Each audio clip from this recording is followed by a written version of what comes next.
Hey there, hi there, ho there. Rob Simpson along with Everett Fitzhugh, radio voice of the Seattle Kraken. That's pretty cool. The streaky Seattle Kraken. Yeah. And this is Simmer's Morning Skate on SeattleHockeyInsider.com. My distinguished guest just off the 4-game road winning streak. What's going on? You know, as has been the case all year, this team's been finding ways to win. You get 2 overtime wins, power play overtime goal in Detroit.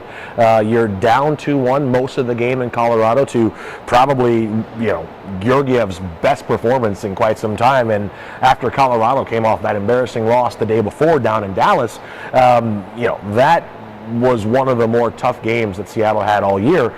And again, finding ways to get it done. This is a Kraken team that's been able to outscore their problems a lot of times this season. We haven't seen a lot of 3-2 games. We haven't seen a 2-1 game yet. So for them to be able to win that game in close fashion, I think showed a lot about how much this team and how far this team has come. Yep.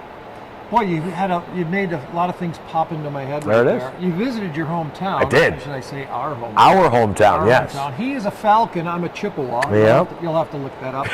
About 160 miles apart. Yeah. But how is that going back to Motown and being like, whoop, whoop? It's always special going back home. And for me, I hadn't seen my mom since Christmas time. I hadn't actually been to my house since summer of 21. Wow. So we're going all the way back almost 2 years since I actually went to home. So it was always fun. My mom and had some family there for the game. And, even though I grew up supporting the Wings, there's nothing that makes me happier than beating Detroit. I was so happy.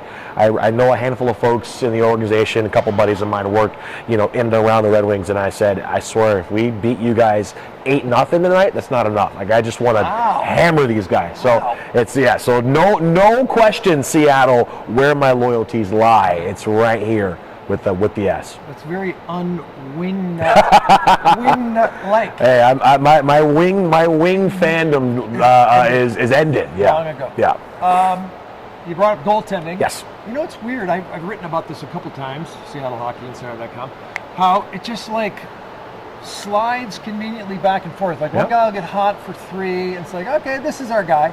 And then, okay, now this is our guy. And back and forth it goes. And just when we thought Marty Jones was taking over again, whoops, now it's Grubauer's again. And I guess that kind of comes with the fact you got a 32 and a 33-year-old experience set, right? I think it's that. I think both these goaltenders have been around the block before. Both these goaltenders have won cups. They know what it takes to get to that high level. But I think Dave Hackstall is in one of the best positions in the NHL.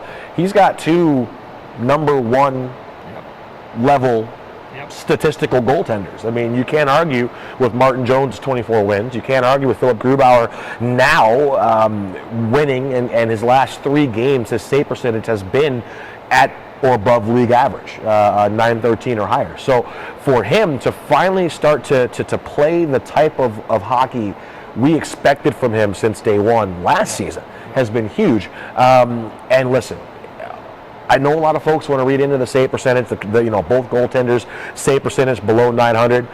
I'm one of those weird guys. If they let in 5, as long as the Kraken score 6, I don't care. W is all that matters. But as we get closer to playoffs, I understand that a team that like Seattle, that is historically this year been able to outscore a lot of their problems.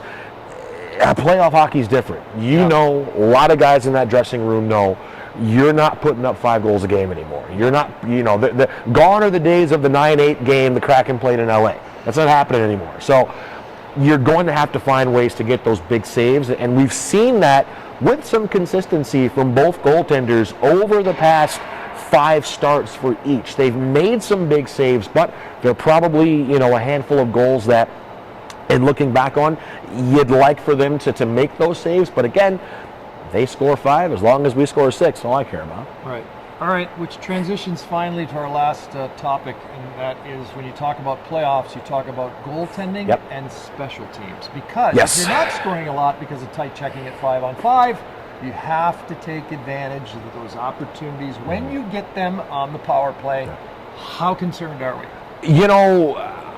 I'm not very concerned for a couple of reasons. Number one, you're going to get 1, maybe 2 power plays a game in playoffs. It's a very loose game. There's a reason why we love and fans love playoff hockey so much. It harkens back to the old school style of play, a little more rougher, a little more tougher.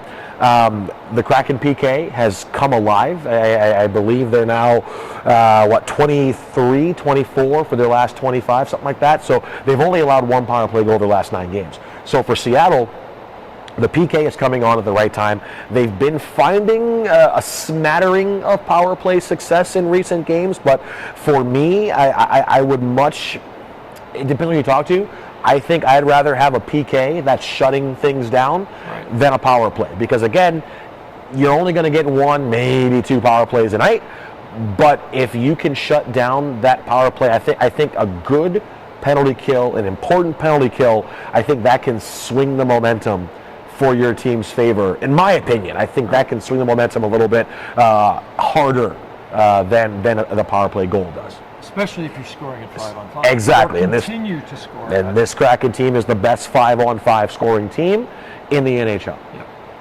Well, they're getting pretty darn close to a playoff spot. So close. By the way, can I just tell the fans out there who are new to this market, there is nothing like playoff hockey. Oh. And it's a different sport. It's like different sport. Different sport.